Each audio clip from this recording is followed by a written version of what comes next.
présenté au Salon de l'innovation de Las Vegas une voiture connectée qui n'a décidément plus besoin de conducteur.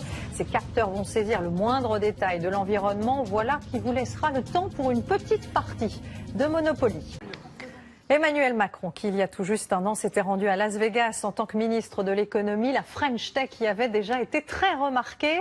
Le Salon international des innovations technologiques continue de nous surprendre avec ce soir un coup de projecteur sur les voitures connectées. Préparez-vous à lâcher le volant. Fabrice Collaro et Sylvain Roland. Une voiture digne d'un film de science-fiction. Ce concept car présenté au CES de Las Vegas préfigure l'automobile de 2030.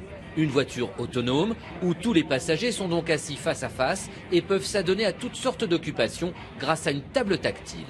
Vous pouvez consulter vos emails, vous pouvez entrer des points de navigation, regarder où vous êtes, vous pouvez changer votre playlist musicale, vous pouvez regarder du contenu, vous divertir. Et puis bien sûr, vous avez aussi la possibilité de jouer puisque vous êtes tous ensemble.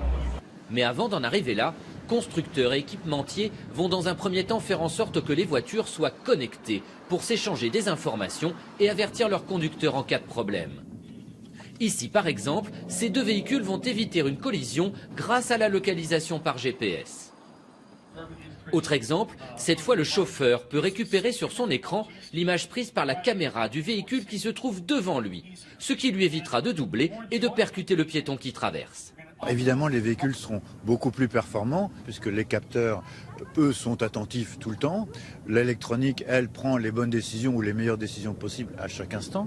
Ce qui ne veut pas dire zéro accident, mais une diminution au moins d'un facteur 10 à 100 des accidents graves.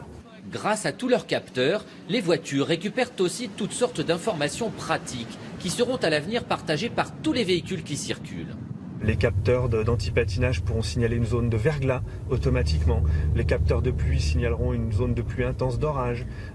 Des capteurs de suspension pourront donner des informations sur des nids de poules sur la route. Et les capteurs de stationnement, les radars en permanence scanneront les places disponibles.